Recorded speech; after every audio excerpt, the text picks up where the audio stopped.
Hello student, स्वागत है आपको आपके अध्ययन इंस्टीट्यूट ऑफ लर्निंग में। हम लोग इंटीग्रेशन का आज लेक्चर 4th करेंगे। इसके पहले 3 लेक्चर हम लोग कंप्लीट कर चुके हैं जिसमें इंपॉर्टेंट क्वेश्चन कर रहे हैं। आज हम लोग उससे आगे प्रोसीड करेंगे। क्लियर है? स्टार्ट करते हैं हम लोग अपना लेक्चर 4th। देखो, इसके पहले वाला में हम लोग कुछ 25 नंबर तक क्वेश्चन किए थे। आज एक और 26 नंबर क्वेश्चन का बात कर रहे हैं। इस क्वेश्चन में देखो क्या है, sine x into sine 5x। देखो दोनों मल्टीपल के फॉर्म में, दोनों साइन का फंक्शन है। तो एक फॉर्मूला हम लोग को पता है यहाँ पर कि क्या होता है। देखो मैं शुरू से ही बताते आया हूँ कि ये पूरा प्रैक्टिस बेस्ड टॉपिक है और फार्मूला बेस्ड। तो फार्मूला याद होना चाहिए और प्रैक्टिस होना चाहिए, बाकी कोई दिक्कत नहीं है, एकदम आसान लगेगा chapter. 2 sin a into sine B का फॉर्मूला हम लोग को पता है क्या होता है, cos a plus B minus cos a minus B या cos b माइनस ए, कोई दिक्कत नहीं है क्योंकि cos का प्रॉपर्टी है। ठीक है ना? तो ये होता है। तो इस बेसिस पे अगर हम लोग बात करें तो इसमें क्या होगा, सॉरी यहाँ पे cos a माइनस बी होता है, cos a माइनस बी होगा और minus cos a plus B. Clear है ना? तो अब उस प्रॉपर्टी का यूज करेंगे। तो यहाँ पर देखो 2 तो चाहिए क्योंकि यहाँ पे 2 फॉर्मूला में है। तो क्या कर रहा हूँ मैं, यहाँ पर 2 लेकर और यहाँ पर 2 से बैलेंस कर लिया। क्लियर है ना? तो ये 1/2 इधर आ जाएगा। इस फॉर्मूले के यूज करेंगे तो हम लोग क्या हो जाएगा, x माइनस 5x कितना हो जाएगा 4x।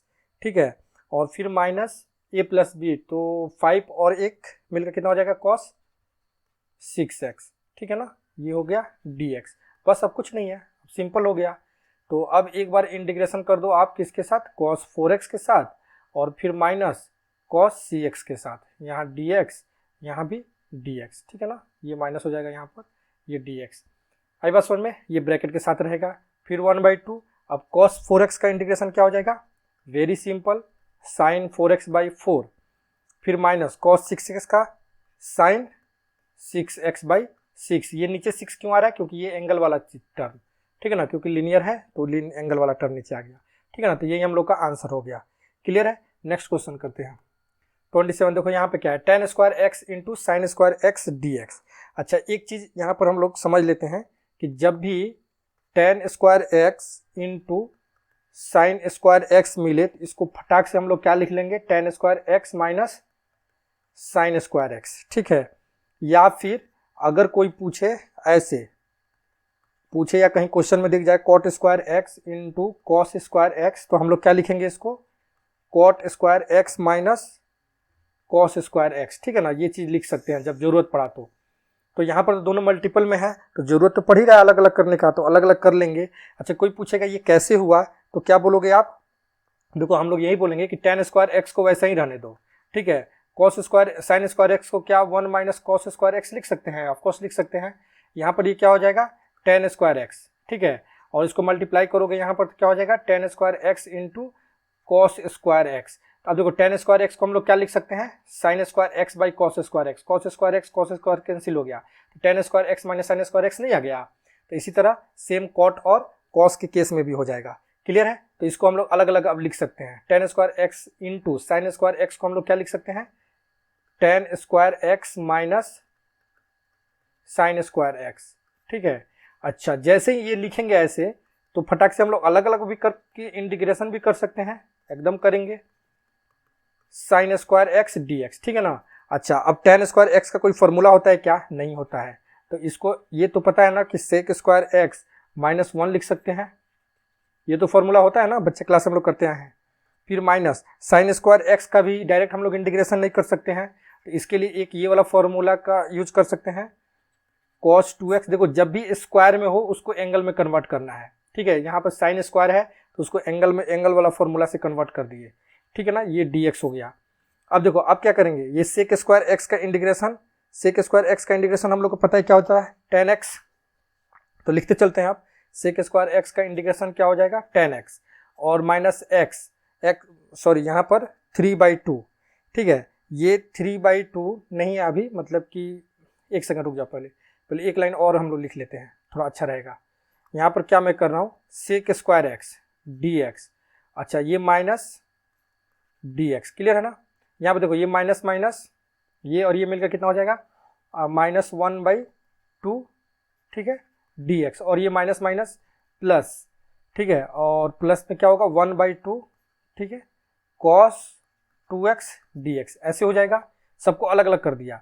अब tan स्क्वायर x का हम लोग क्या लिख सकते हैं, सॉरी sec स्क्वायर x को tan x, ठीक है, यहाँ पर माइनस x, मतलब यहाँ पर कांस्टेंट 1 है तो इसका क्या हो जाएगा x हो जाएगा, ठीक है। फिर यहाँ पे -1/2 और यहाँ पे कांस्टेंट 1 है तो इसका इंटीग्रेशन क्या हो जाएगा x हो जाएगा।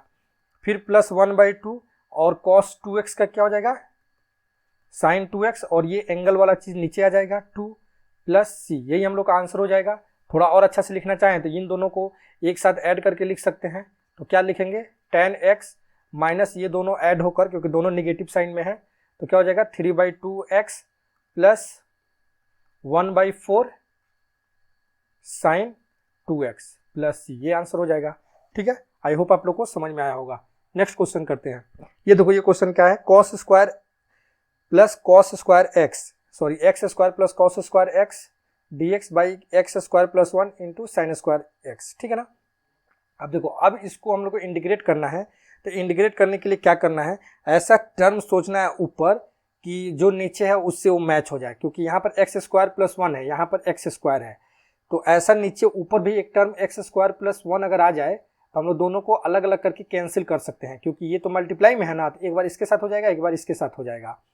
तो क्या करें, तो देखो इसको कैसे करते हैं, क्या लिखते हैं, पहले x स्क्वायर प्लस 1 लिख दिए क्योंकि नीचे वही चीज़ है, ठीक है, मैं बैलेंस कर लिए -1 से, और फिर cos स्क्वायर x जैसे था वैसे लिख दिए, कोई दिक्कत नहीं है।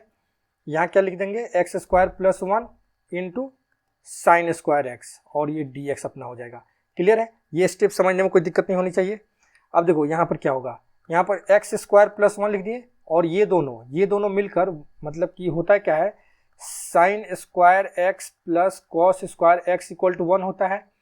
तो अगर हम लोग बात किया जाए तो sine square x equal to 1 minus cos square x, तो फिर अगर इसको मैं माइनस इसमें से कॉमन ले लूँ और माइनस इधर लगा दूँ तो माइनस साइन स्क्वायर x क्या हो जाएगा, -1 प्लस कॉस स्क्वायर x। तो यहाँ -1 प्लस कॉस स्क्वायर x को क्या हम लोग माइनस साइन स्क्वायर x नहीं लिख सकते हैं, एकदम लिख सकते हैं, x square plus 1 into sine square x dx, ठीक है, ये हो जाएगा। अच्छा अब देखो, अब इसको क्या करना है ना, एक बार इसके साथ और एक बार इसके साथ अलग अलग कर लेते हैं।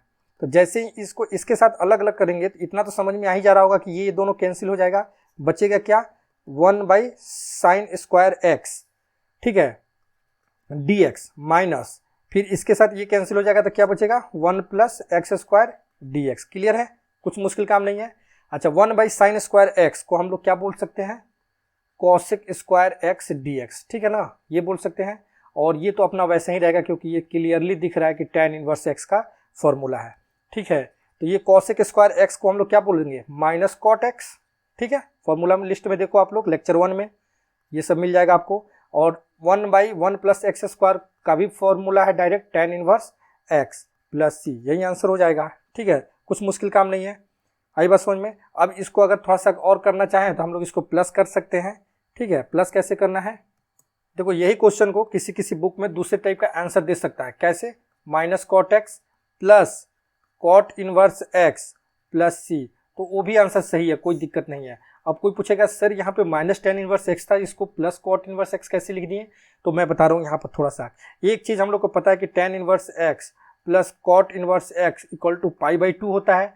तो यानी कि tan इनवर्स एक्स के जगह पे आप π/2 माइनस कॉट इनवर्स एक्स लिख दिए हो क्या, तो हाँ वही लिखा हूँ। तो फिर ये π/2 कहाँ गया, तो π/2 क्या किया ना, वो π/2 इस c के साथ बैलेंस हो गया, क्योंकि कांस्टेंट है ना, तो c के साथ कांस्टेंट हो गया, और माइनस यहाँ रखेंगे तो माइनस माइनस से मिलकर प्लस हो गया, ठीक है। तो किसी बुक में अगर ऐसे आंसर दिया तो कोई घबराना नहीं है, ये भी सही है और ये भी सही है, ठीक है। आई होप आप लोग को ये भी क्वेश्चन समझ में आया होगा। नेक्स्ट क्वेश्चन करते हैं। नेक्स्ट क्वेश्चन देखो, ये क्वेश्चन भी बहुत अच्छा क्वेश्चन माना जाता है, क्यों, क्योंकि देखो अंदर वाला जो टर्म है यहाँ बाहर, ये दोनों अलग अलग है, और ना ही इसका डिफ्रेंशिएशन यहाँ पे है, और ये भी लीनियर है, ये भी लीनियर है, तो थोड़ा ये डिफिकल्ट होता है इसको समझने में। देखो इतना अच्छा से समझेंगे हम लोग अभी कि कोई दिक्कत नहीं होना चाहिए। तो एक चीज़ ये मान के चलो कि अंदर में जो है वही टर्म बाहर भी हम लोग को दिखना चाहिए, तब मजा आएगा, ठीक है। क्यों मजा आएगा अभी पता चलेगा। क्या समझना है कि अंदर रूट के अंदर जो टर्म है वही बाहर भी होना चाहिए। तो पहला चीज़ क्या करते हैं, रूट के अंदर के चीज़ को बाहर लिख देते हैं, फटाक से अपने मन से लिख दिए। अब हम लोग को इससे बैलेंस करना है कि ये चीज़ कैसे आएगा। तो सबसे पहला चीज़ यहाँ पर 3 है क्या, सॉरी 5 यहाँ पर है क्या, 5 नहीं है, तो इसको क्या करो ना 5 से डिवाइड कर दो, डिवाइड कर दिया, 5 5 कैंसिल हो गया। लेकिन यहाँ पर 3 है ना, तो 3 से मल्टीप्लाई कर दो, कोई दिक्कत नहीं होना चाहिए। 5 5 कैंसिल होकर कैंसिल हो जाएगा और 3 से मल्टीप्लाई हो जाएगा तो 3x आ जाएगा। लेकिन यही जब इससे मल्टीप्लाई होगा तो क्या होगा 9/5, तो 9/5। अच्छा, और ये 5 अपना टर्म था, पहले 5 भी लिख दिए, हम लिख दिए, कोई दिक्कत नहीं है। लेकिन अब ये चीज ये जाकर इससे मल्टीप्लाई होगा तो 9/5 आएगा, तो -9/5 से बैलेंस कर दिए। मतलब कुल मिलाकर इसको सॉल्व करेंगे तो यही वाला टर्म आ जाएगा, ठीक है। और नीचे इधर क्या लिख दिए 5x + 3 और dx हो गया, क्लियर है। अच्छा, इस तरह करने से क्या फायदा होगा ना कि ये और ये मल्टीप्लाई होकर एक टर्म बन जाएगा, ठीक है। देखो कैसे, तो अब यहाँ से अगर हम लोग बात करें, अगर ये टर्म को इधर मल्टीप्लाई करें तो देखो 3/5 ऐसे रहेगा, इसका पावर में कितना डिग्री में 1 है, इसके पावर में डिग्री में कितना है 1/2 है। तो कुल मिलाकर मतलब ये 5x + 3 टू दी पावर क्या 1/2 और ये 1 मिलकर 3/2 हो जाएगा क्या, हाँ हो जाएगा। फिर प्लस ये देखो, अब ये दोनों सॉल्व करेंगे तो ये कितना हो जाएगा 16/5, ठीक है ना। कर लो आप अपने से, तो ये एलसीएम 1 5, तो ये 25 - 9 तो ये 16/5, ठीक है ना। तो ये 16/5 यहाँ पर हम लिख दिए, क्लियर है। अच्छा, अब देखो 16/5 और इधर से ये अपना रह गया हम लोग कितना 5x + 3 टू दी पावर 1/2 और ये सब का dx, ठीक है, कुछ नहीं है। अब देखो यहाँ पर दोनों टर्म मल्टीप्लाई में था, यहाँ अंदर था, यहाँ कुछ और, यहाँ बाहर कुछ और। अब देखो सबको एक साथ करके अलग अलग कर दिए हम लोग, अब आसानी से इंटीग्रेशन हो जाएगा। देखो 3/5 को बाहर में फेंक दिया, कचरा है बाहर फेंको इसको, अंदर क्या बचा 5x + 3 और इसके पावर में क्या है 3/2 dx, आई बात समझ में। फिर प्लस 16/5 को बाहर फेंको और इंटीग्रेट कर दो किसको 5x + 3 to the power 1/2 dx, आई बात समझ में। 3/5 बाहर का बाहर ही रहने दो। ये देखो अब इसको एज ए एक्स ट्रीट करेंगे, ऐसा इंटीग्रेशन हम लोग पहले क्लास 1 या 2 में सीख चुके हैं। तो इसको करेंगे तो क्या होगा 5x + 3 टू दी पावर 3/2 + 1, तो 3/2 + 1 करेंगे तो वो हो जाएगा हम लोग का कितना 5/2, ठीक है। अच्छा, 5/2 जब ऊपर होगा तो नीचे भी 5/2 होगा, ठीक है। अच्छा, और यहाँ पर अगर लीनियर है तो इसका ये वाला ए भी तो लटक जाएगा नीचे, तो लटका दो, कोई दिक्कत नहीं है। फिर प्लस, अब देखो यहाँ पर वैसे ही सेम 16/5, इसको करेंगे तो कितना होगा 5x + 3 और x to the power n का वही वाला कॉन्सेप्ट लगा रहे हैं n + 1, तो n + 1 1/2 + 1 मिलकर कितना हो जाएगा ये 3/2। और 3 जब 2 ऊपर होता है तो यहाँ जो ऊपर होता है वही तो नीचे भी आता है ना, यानी कि 3/2 नीचे आ जाएगा और फिर इसके साथ जो 5 है वो लटक जाएगा, लटका दो, फिर ये c आ गया, क्लियर है।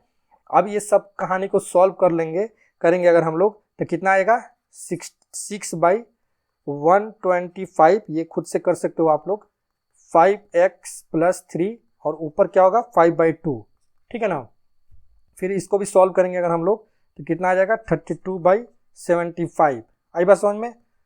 5x + 3 to the power 3/2 + c, यही हम लोग का आंसर हो जाएगा, क्लियर है। आई होप आप लोग को समझ में आया होगा कि ये चीज से यहाँ पे हम लोग कैसे लिखे, बहुत आसान है, कुछ नहीं है, जो है पहले लिखो, फिर जो नहीं चाहिए 5 नहीं चाहिए तो 5 से डिवाइड कर दो, 3 चाहिए 3 से मल्टीप्लाई कर दो, और फिर उसके बाद इसके साथ ये आएगा तो 9/5 होगा तो इसलिए -9/5 कर दिए, कुछ नहीं है, ठीक है ना। नेक्स्ट करते हैं, नेक्स्ट क्वेश्चन देखो क्या है, cos x × cos 2x × cos 4x × sin x। देखो देखने में कितना डरावना लग रहा है, बहुत बच्चा इस क्वेश्चन को देखते छोड़ देगा, लेकिन कितना आसान है देखना। अभी cos x × sin x मतलब sin x × cos x, ये मिलकर क्या बनाता है, अगर हम लोग बात करें यहाँ पर देखो मैं लिख ही दे रहा हूँ, चलो 2 sin x × cos x मतलब इस sin x को यहाँ पर लिख दिया, यहाँ पर 2 अपने से लगा दिया तो बैलेंस कर दिया 1/2 से, ठीक है। इधर cos 2x × cos 4x और ये dx आ गया, ये मिलकर क्या बन जाएगा बताओ जल्दी, sin 2x और यहाँ पर फिर cos 2x दिख रहा है, cos 4x dx, फिर यहाँ पर 2 लगा दिया, फिर यहाँ पर 2 नीचे कर दिया, ठीक है। तो इधर हो गया 1/4, ध्यान से देखना, ये कितना हो जाएगा sin 4x और यहाँ पे कितना है cos 4x dx, आई बात समझ में। फिर देखो 1/4, फिर यहाँ पे 2 और यहाँ पर 2 1/2 लगा दिया, क्यों लगा दिया, क्योंकि ये फिर दिख रहा है 2 sin a × cos, 2 sin a × cos a, तो फिर ये बन जाएगा कितना, साइन 8x dx। आई बात समझ में? तो ये 1/8 साइन 8x का इंटीग्रेशन क्या हो जाएगा, माइनस कॉस 8x और बाई 8। ठीक है, तो यही आंसर हो गया। तो 8 8 जा 64, 1/64 और कॉस मतलब माइनस में, और यहाँ पे क्या लिख दोगे, कॉस 8x, बस बात खत्म, यही आंसर। और प्लस सी लिखना नहीं भूलना है, ठीक है ना, तो यही आंसर हो जाएगा। आई बात समझ में? नेक्स्ट क्वेश्चन, ठीक है। नेक्स्ट देखो, नेक्स्ट क्वेश्चन नहीं, अब नेक्स्ट हम लोग का ये जो भी हम लोग किए अभी तक यहाँ तक, आई होप आप लोग को समझ में आया होगा। एकदम बेसिक चीज़ था। इतना क्वेश्चन 30 क्वेश्चन हम लोग किए होंगे। आई थिंक क्या क्वेश्चन नंबर लिखा हुआ है, 30 क्वेश्चन तक हम लोग किए। ये क्वेश्चन आप लोग अच्छी तरह समझो, एक बार और खुद से बनाओ, नहीं सबका एक प्रॉपर नोट्स बनाओ, सारे क्वेश्चन को अच्छे से लिखो समझ कर। अभी एक बार फर्स्ट टाइम, सेकेंड टाइम खुद से बनाओ और एकदम दिमाग में रखो कि कैसे कैसे क्या किया गया है। अब हम लोग नेक्स्ट पार्ट इसका चलते हैं, सब्स्टिट्यूशन मेथड, जो कि बहुत ही इंपॉर्टेंट है। इसका यूज हम लोग हर जगह पड़ेगा, ठीक है। तो देखो इसमें क्या होता है, fx dx है, तो उसको हम लोग जब इंटीग्रेट करेंगे तो क्या होगा, gx प्लस सी होगा, ठीक है। जैसे मान लो कि f hx है into h dash x dx है। देखो जो अंदर है उसी का h डैश का मतलब क्या हुआ, डिफ्रेंसिएशन, जो अंदर है उसी का डिफ्रेंसिएशन का पार्ट बाहर है, ठीक है ना। तो कुल मिलाकर मतलब कि ऐसा टर्म जो hx है उसका डिफ्रेंसिएशन बाहर है, मतलब hx को हम तो उसको t मान लेंगे, hx को क्या मान लेंगे, t मान लेंगे, और डिफ्रेंसिएशन करेंगे तो हम लोग को dt निकल जाएगा, h dash x dx dt निकल जाएगा। क्लियर है ना? तो फिर हम लोग ft dt gt प्लस सी और ऐसे बोल सकते हैं, ठीक है ना। लेकिन ये सब चीज़ उतना अगर नहीं समझ में आ रहा है तो ज़्यादा मत इसमें ध्यान लगाओ, हम लोग क्वेश्चन जैसे करेंगे उसमें क्लियर समझ में आ जाएगा। इतना ध्यान में रखना है कि दो पेयर हम लोग को ढूंढना है। कौन कौन सा पेयर, एक फंक्शन का, कौन सा फंक्शन है जिसका डिफ्रेंसिएशन वाला पार्ट वहाँ पे रखा हुआ है, जिसका डिफ्रेंसिएशन वाला पार्ट रखा हुआ है उस फंक्शन को हम लोग लेट करना है, क्या कुछ भी t जैसे लेट करना है, ठीक है ना। जिस फंक्शन का डिफ्रेंसिएशन वाला पार्ट दिया हुआ है उस फंक्शन को t लेट कर लेना है, बस उसके बाद बात बन जाएगा। यही चीज़ ढूंढना है, और ये कब पता चलेगा, जब डिफ्रेंसिएशन का पूरा कॉन्सेप्ट हम लोग के दिमाग में रहेगा, पूरा फॉर्मूला दिमाग में रहेगा। क्लियर है? तो चलो स्टार्ट करते हैं हम लोग। इसमें कुछ और रूल है वो देख लेते हैं। फर्स्ट नोट में पॉइंट में क्या बोल रहा है, we have to search a pair of F X and F dash X, ठीक है ना। जैसे मैं अभी बोला कि फंक्शन ढूंढो और उसका डिफ्रेंसिएशन वाला पार्ट ढूंढो। अगर ये दोनों पार्ट मिल गया तो एफ एक्स को फटाक से टी बोलो बिना सोचे, ठीक है ना।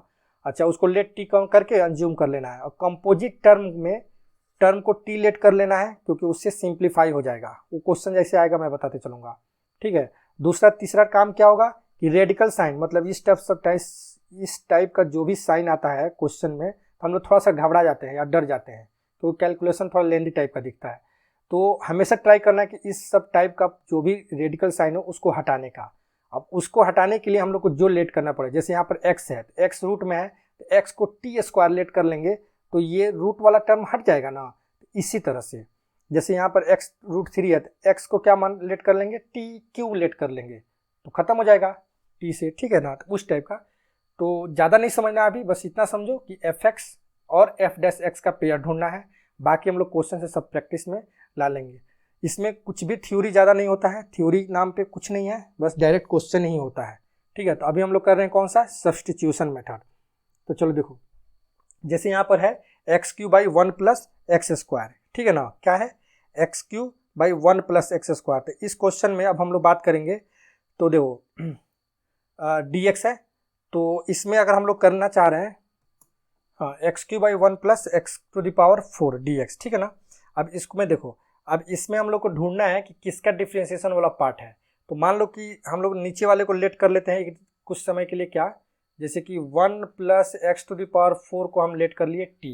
क्यों लेट किए, क्योंकि इसका डिफ्रेंसिएशन वाला पार्ट हम लोग का एक्स क्यू यहाँ पर दिख रहा है, क्योंकि इसको जब डिफ्रेंशिएट करेंगे जैसे कि ये होगा ना, तो अब 1 plus X to the power 4, ठीक है, ये टी है, तो यहाँ क्या करेंगे डी बाई डी एक्स, यहाँ भी डी बाई डी एक्स। अब इसको डिफ्रेंशिएट करो तो 1 का differentiation 0, X to the power 4 का क्या हो जाएगा 4x क्यू, ठीक है, 4x क्यू। अच्छा, इक्वल टू इधर क्या होगा D T by D X, मतलब कुल मिलाकर 4x cube D X equal to D T, ठीक है। लेकिन हम लोग के पास क्या है, एक्स क्यू डी एक्स है, बात समझना अच्छा से, एक्स क्यू डी एक्स। तो एक्स क्यू डी एक्स को यहाँ रखते हैं और डी टी बाई फोर को इधर कर लेते हैं। ठीक है, तो एक्स क्यू डी एक्स के जगह पे हम लोग क्या लिखेंगे, डी टी बाई फोर, और 1 plus X to the power 4 के जगह पे क्या लिखेंगे, टी। तो कुल मिलाकर ये 1 बाई टी, ठीक है, और डी टी बाई फोर आ गया। आई बात समझ में। अब देखो यहाँ पर जो भी फंक्शन था वो एक्स के टर्म में था, अब टी के टर्म में आ गया। अच्छा ये देखो ये बाहर फेंका जाएगा क्या, हाँ ये 1 बाई फोर बाहर, और यहाँ पे क्या आ गया, डी टी बाई टी, अच्छा मतलब 1 बाई टी, ठीक है ना। तो इसका इंटीग्रेशन हम लोग जानते हैं क्या होता है, 1 बाई फोर, इसका क्या हो जाएगा, लॉग टी मॉड में प्लस सी हो जाएगा ना। तो यानी कि 1 बाई फोर, अब लॉग टी, टी का वैल्यू क्या था, टी क्या था 1 प्लस एक्स स्क्वायर ना, sorry 1 plus X to the power 4 plus C, यही आंसर हो गया हम लोग का। आई बस समझ में, ठीक है, कोई मुश्किल काम नहीं है। अब नेक्स्ट देखो, जैसे कि एक्स स्क्वायर 3, ठीक है, X square 3 1 plus 5 to the power X 3 में है, ठीक है ना। अब इसको इंटीग्रेट करना है, अब इसमें ढूंढना है कि किसका इंटीग्रेशन वाला पार्ट कौन सा है। तो देखो अंदर वाला क्लियर दिख रहा है, ये अंदर वाला पार्ट अगर हम लोग का 1 प्लस 5 एक्स क्यू है, तो इसको अगर हम लोग function as a function treat कर रहे हैं, तो इसका डिफ्रेंशिएशन वाला पार्ट बाहर दिख रहा है ना थोड़ा सा। तो ये कुछ काम बनेगा यहाँ पर, तो इसको हम लोग लेट कर लेते हैं एक बार, ठीक है। 1 प्लस किसको, 1 plus 5 X to the power 3 को, ठीक है, तो इसको लेट करते हैं।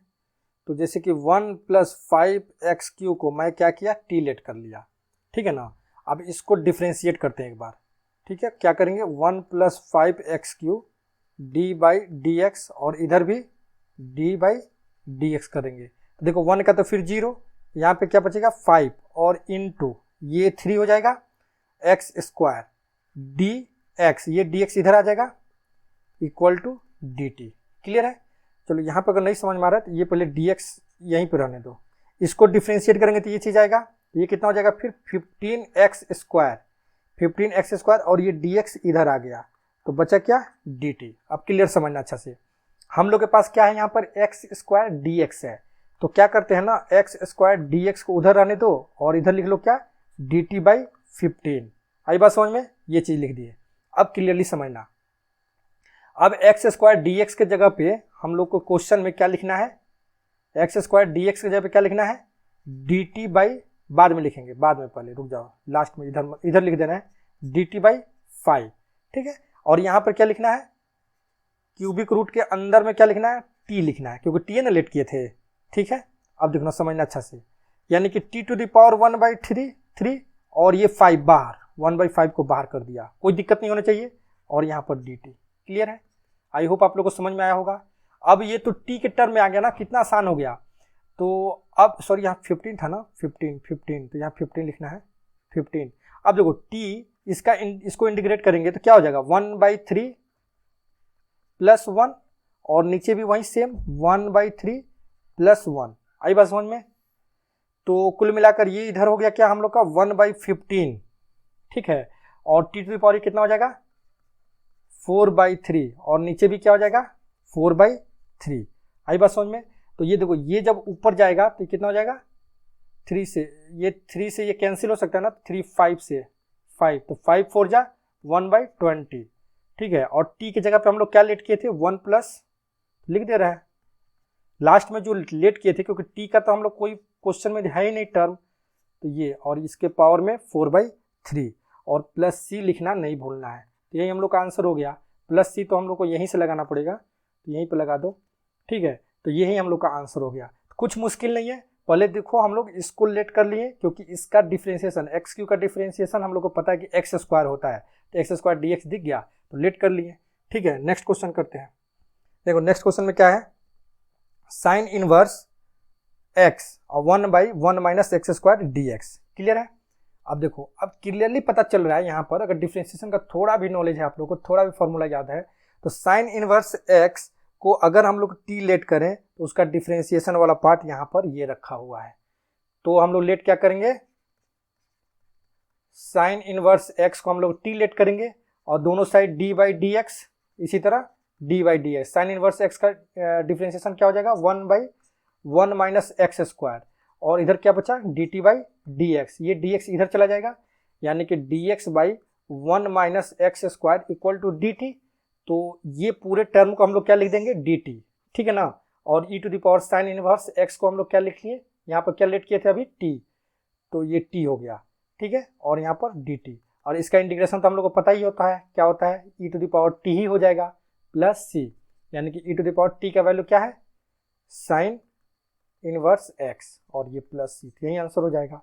आई होप आप लोग को ये सब चीज़ समझ में आ रहा होगा, बहुत ही आसान चीज़ है। यहाँ पर देखो अब साइन और यहाँ ten inverse x D X by one plus X square, तो ये भी मुश्किल चीज़ नहीं है। क्यों मुश्किल चीज़ नहीं है, क्योंकि हम लोग को पता है कि टेन इनवर्स एक्स का डिफ्रेंशिएशन मतलब कि क्या, टेन इनवर्स एक्स का डिफ्रेंशिएशन क्या होता है one by one plus X square, तो इसको टी लेट कर लिए। अब देखो अब दोनों साइड क्या लेंगे, दोनों side D by D X, यहाँ भी D by D X, tan inverse X का differentiation one by one plus X square, और यहाँ पे क्या हो गया D T by D X. तो बार बार ये चीज़ मैं नहीं लिखूंगा, यहाँ पे डायरेक्ट अब हम लोग करेंगे, तो कुल मिलाकर क्या हो जाएगा, यहाँ पर D X by one plus X square equal to D T, ठीक है ना। तो यहाँ पर हम लोग लिखेंगे क्या साइन टी, ठीक है, और D X by one plus X square की जगह पे क्या लिखेंगे डी टी, तो ये साइन टी का इंटीग्रेशन क्या होगा minus cos T plus C, ठीक है ना, तो माइनस, अब कॉस और टी का हम लोग क्या पता है यहाँ पर टेन इनवर्स एक्स होता है, टेन इनवर्स एक्स लिख दिए प्लस सी, तो यही हम लोग का आंसर हो गया, ठीक है ना। एकदम बेसिक टाइप का मैं करा रहा हूँ, एकदम समझ में आना चाहिए। यहाँ पर देखो अब एकदम आसान सा चीज़, टेन एक्स का इंटीग्रेशन करना है। मैं शुरू में जब इसका फॉर्मूला लिखाया था उस टाइम में भी बोला था कि इसका फॉर्मूला हम लोग आगे डेरिवेशन भी करेंगे और आगे हम लोग इसको सॉल्व भी करेंगे, लेकिन मैं उस टाइम इसका फॉर्मूला भी लिखाया था जब शुरू में फर्स्ट लेक्चर में।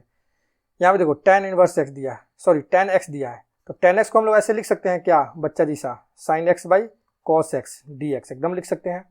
अच्छा जैसे लिखेंगे अब क्या करो ना, नीचे वाले को, नीचे वाला क्योंकि नीचे वाला गंदा दिख रहा है तो उसको लेट कर लो, मतलब कि कॉस एक्स को मैं टी लेट कर लिया, ठीक है। जैसे कॉस एक्स को टी लेट किया, क्यों लेट किया, क्योंकि इसका डिफ्रेंशिएशन वाला पार्ट ऊपर दिख रहा है। अब इसको डिफ्रेंशिएट करेंगे, मान लो कॉस एक्स यहाँ डी बाई डी एक्स और इधर भी डी बाई डी एक्स, तो कॉस एक्स का डिफ्रेंशिएशन क्या हो जाएगा sine X equal to D T by D X, मतलब कि sine X D X equal to क्या हो जाएगा डी टी, ठीक है ना, ये चीज़ लिख देंगे।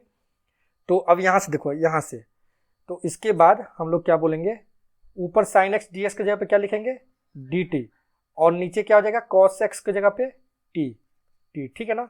तो अब इसका क्या होता है L N T, log T होगा ना, लॉग टी प्लस सी, बस। तो लॉग या एल एन जो लिखना है लिख दो, कोई दिक्कत नहीं है।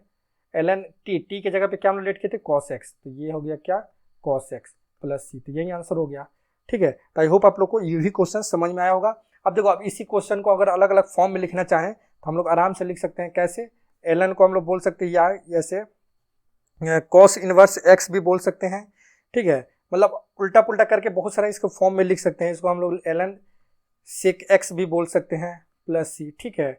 तो वो चीज़ रहने दो, वो चीज़ मैं एक बार बाद में लिखा दूंगा, अभी बस आप लोग इतना ही ध्यान में रखो, ठीक है। L N cos X plus C, clear है, हाँ कॉस एक्स का। लेकिन एक चीज़ यहाँ पर थोड़ा सा मिस्टेक हो रहा है, कॉस एक्स का माइनस साइन एक्स होता है ना, डिफ्रेंशिएशन तो माइनस होता है, तो यहाँ माइनस होगा, यहाँ भी माइनस होगा, यहाँ भी माइनस होगा। ये माइनस को लॉग के फॉर्म में अगर हम लोग बोले तो ऊपर चला जाएगा यहाँ पर, ठीक है, तो ऊपर जाएगा तो ये यहाँ पर भी आ जाएगा इसके साथ, तो यानी कि लॉग हम लोग लिख सकते हैं इसको one by cos X plus C ऐसे बोल सकते हैं, या फिर ऐसे बोल सकते हैं एल एन सेक एक्स, ठीक है ना। यहाँ पर माइनस एक होना चाहिए, माइनस, क्योंकि कॉस एक्स का डिफ्रेंशिएशन माइनस होता है, इंटीग्रेशन साइन एक्स होता है और डिफ्रेंशिएशन माइनस साइन एक्स होता है। तो यानी कि one by sec X plus C, ये भी बोल सकते हैं, ये भी बोल सकते हैं, सॉरी ये भी बोल सकते हैं, ये भी बोल सकते हैं, ठीक है ना। तो ये सब है, ये सब आगे मैं एक बार एक जगह लिखाऊंगा भी, ठीक है। आई होप आप लोग को ये भी समझ में आएगा। तो सेम वैसा ही कॉट एक्स का आप लोग कर सकते हो, ठीक है, कर लेना आप लोग। मैं इसका आंसर यहाँ पर बाद में लिखा दूंगा, ठीक है। अभी आप लोग ये खुद से कर सकते हो, इसमें कोई दिक्कत नहीं होना चाहिए, खुद से कर लेना ये, ठीक है ना, होमवर्क में रहा। Next sec X. अब देखो सेक एक्स में कैसे करना है। सेक एक्स का अगर इंटीग्रेशन करना है इसको हम लोग क्या करेंगे, सेक एक्स लिखेंगे, ठीक है, अंदर ब्रैकेट में हम लोग लेट करेंगे sec X plus tan X. कोई बोलेगा ऐसा क्यों, तो ऐसा रूल है, sec X plus tan X, ठीक है ना, ये चीज़ हम लोग लेट करेंगे इंटू डी एक्स। अब देखो अब क्या करेंगे हम लोग सेक एक्स को, इसको अगर हम लोग एफ एक्स लेंगे, क्योंकि देखो ये कैंसिल भी हो जा रहा है, अब हम लोग क्या करना है sec X plus tan X को टी लेट करना है, ठीक है ना।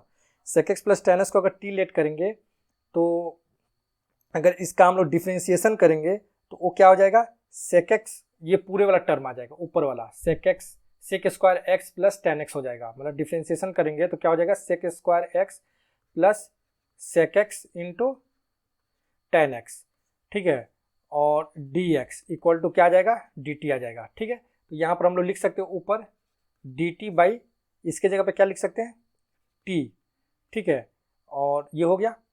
तो अब इसको जब हम लोग सॉल्व करेंगे तो क्या हो जाएगा इसको जब हम लोग सॉल्व करेंगे तो ये लिखेंगे क्या L N T plus C, ठीक है, तो एल एन, और यहाँ पर क्या होगा sec X plus tan X plus C, यही हम लोग का आंसर हो जाएगा, ठीक है ना।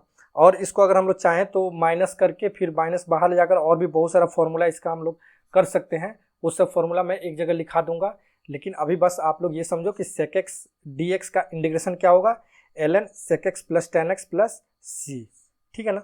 और इसको फॉर्म में ट्रिग्नोमेट्री फॉर्म में चाहे जैसे कन्वर्ट करना चाहें कन्वर्ट कर सकते हैं, बहुत सारा फॉर्मूला है, वो सब फॉर्मूला को मैं एक जगह फिर से लिखाऊंगा, ठीक है। तो आई होप आप लोग को यहाँ तक सब कुछ समझ में आया, ठीक है। इसके बाद हम लोग आगे सब्स्टिट्यूशन का ही एक लेक्चर और लेंगे, उसमें और भी बहुत सारा क्वेश्चन हम कराएंगे, अच्छा सा क्वेश्चन, ठीक है। तो लेक्चर अगर अच्छा लग रहा है तो आप लोग लाइक करिए, ठीक है, अपने दोस्तों में शेयर करिए और चैनल को सब्सक्राइब करिए, ठीक है। मिलते हैं नेक्स्ट लेक्चर में, क्लियर है, ओके, थैंक यू।